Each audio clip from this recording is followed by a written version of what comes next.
गुरुर्ब्रह्मा गुरुर्विष्णुः गुरुर्देवो महेश्वरः गुरु साक्षात् परं ब्रह्म तस्मै श्री गुरवे नमः तस्मै श्री गुरवे नमः तस्मै श्री गुरवे नमः.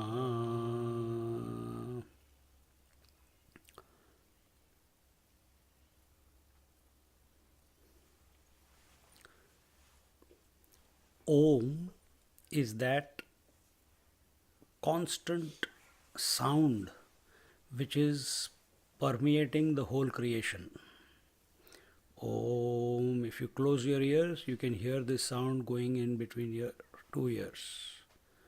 This is the natural sound of the whole creation. This sound is beyond religion.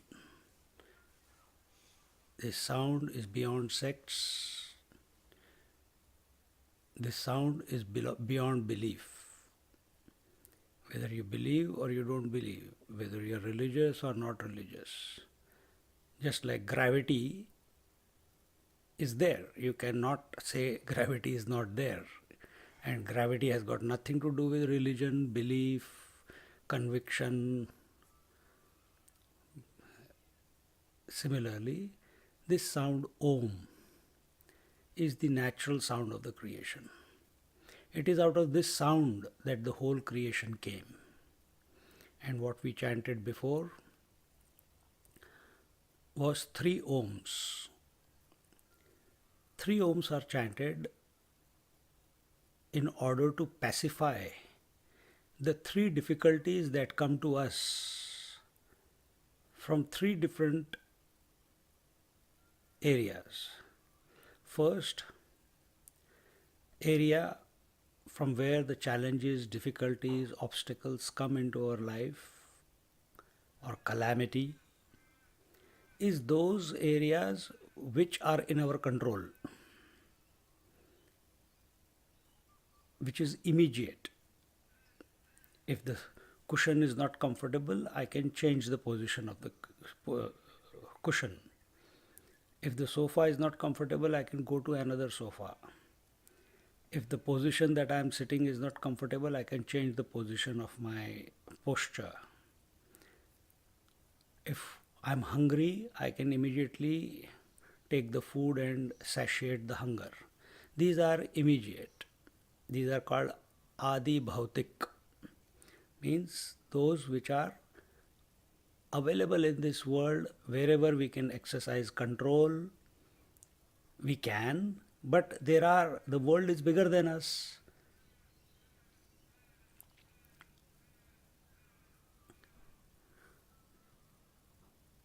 Some places we cannot reach. Sometimes we find ourselves in a place where we are not able to exercise our will, our control, our thoughts, our beliefs.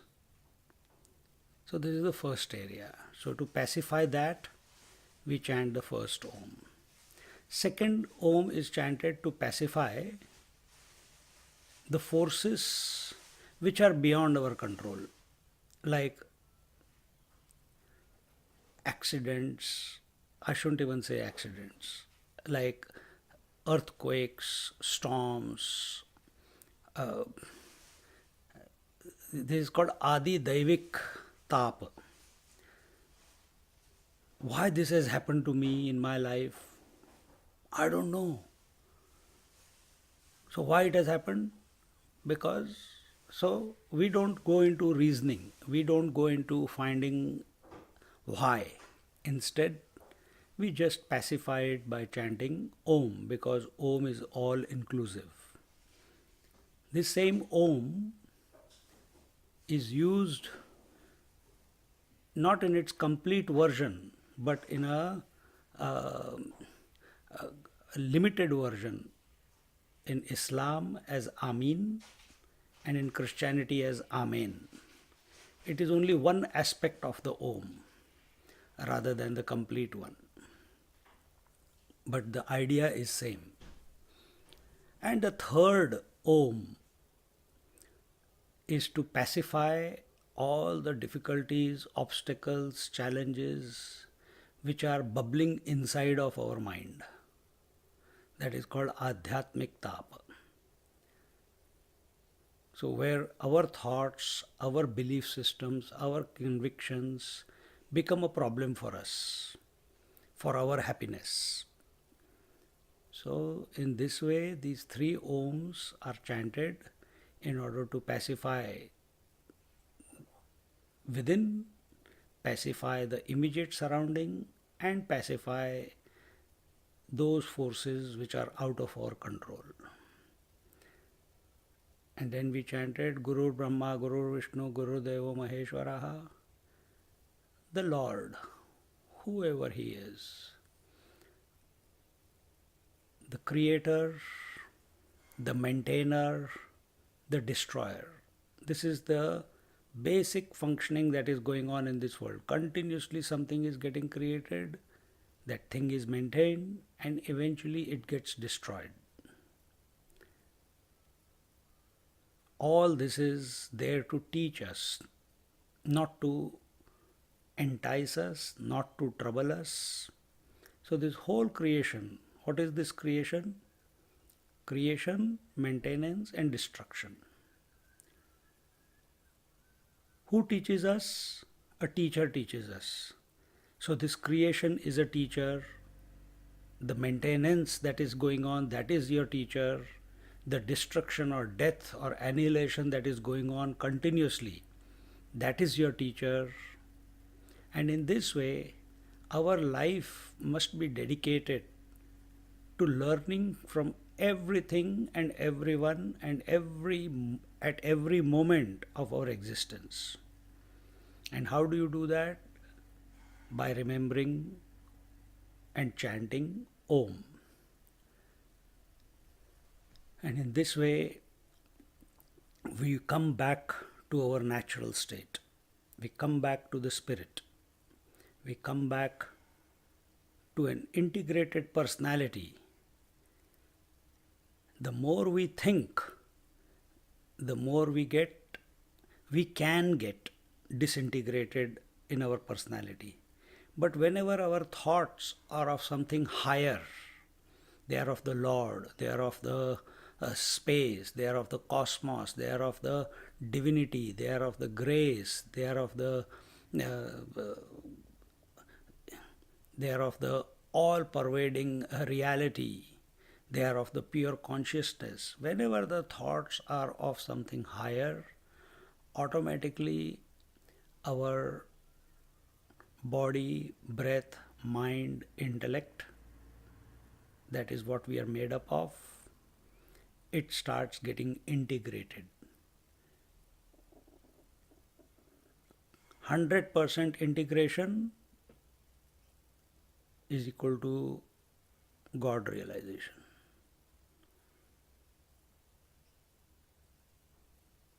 So in this way, for today,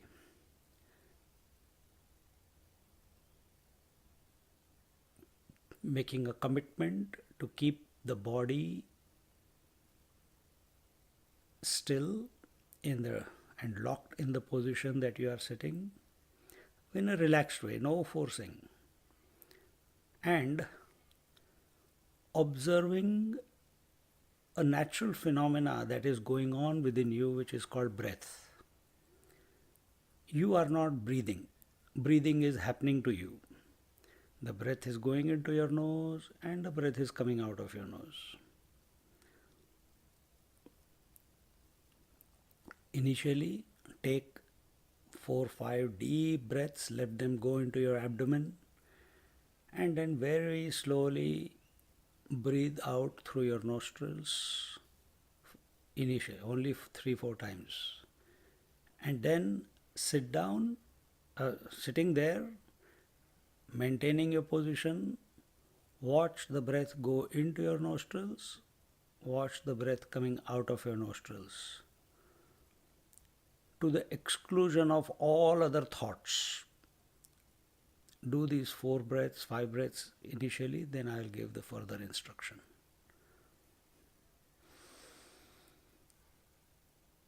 Slowly breathe in and very slowly breathe out.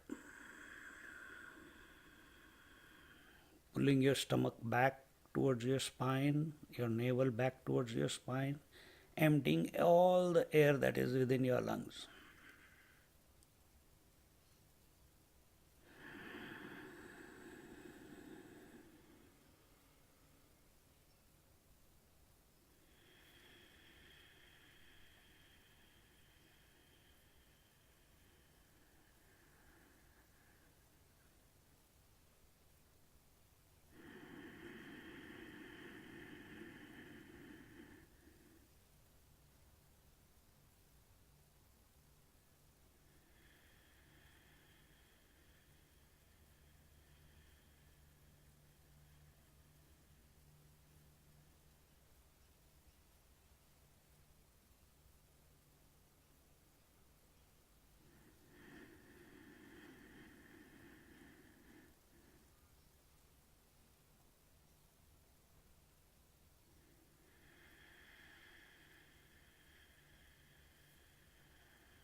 Having done for 4-5 times,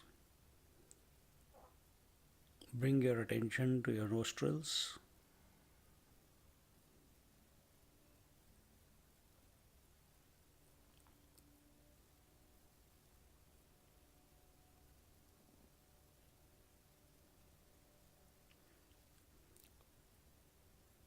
And without getting distracted by any thought in your mind, remain observant of the breath going in and coming out. Breath is inert. It is neither good nor bad. So, using this as the means, we calm the mind. If there is no breath, there is no mind. A non-breathing person is declared dead.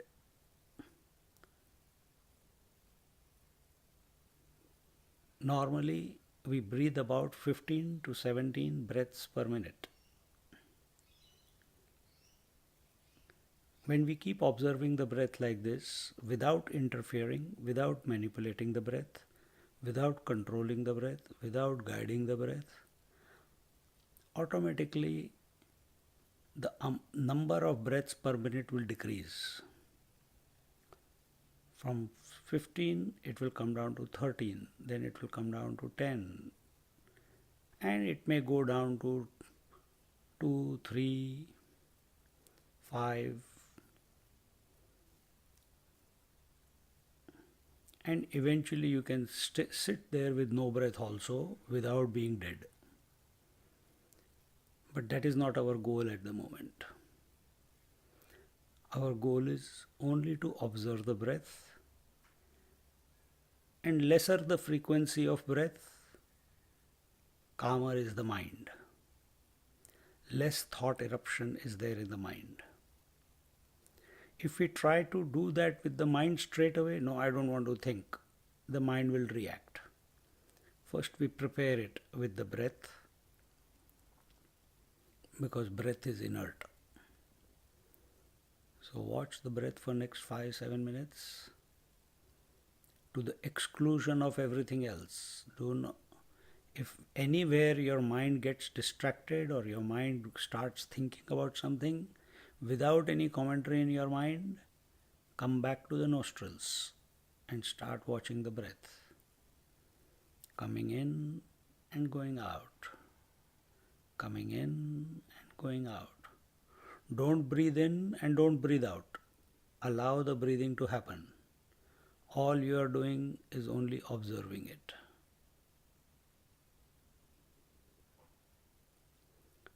And do not go to sleep as the mind calms down.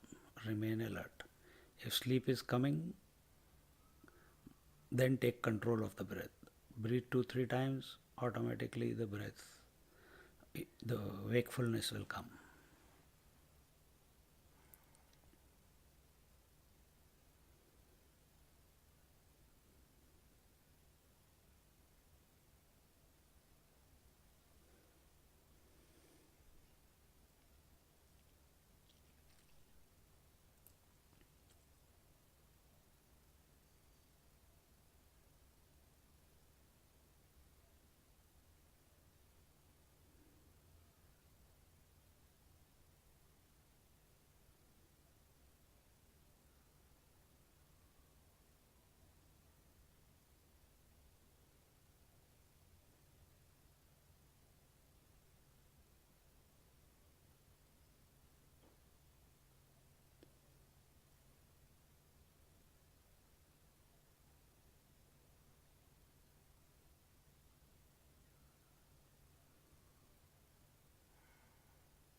With every breath, feel relaxed, settled.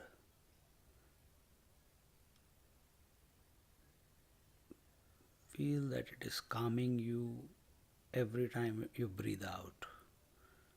All the tension, stress, confusions, wrong notions, everything is being sucked out, released out of you with the outgoing breath.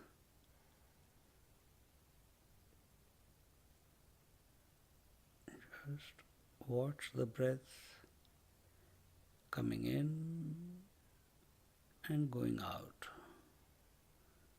Coming in and going out.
All this should be done joyfully, with a happy disposition.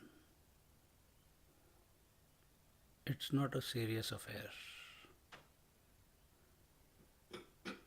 It's not a stressful affair. Body is kept in a relaxed tension and making a commitment with faith and happy disposition to watch the inward and outward movement of the breath by keeping your focus at the nostrils, nowhere else. If mind wanders, bring it back to the nostrils without a commentary in your mind.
And after 5, 10, 15, 20 minutes, when you find the breath has slowed down, shift your attention to the gap or to the point between the in-breath and the out-breath. Where the in-breath turns to become the out-breath, be aware of that point. Be attentive to that point.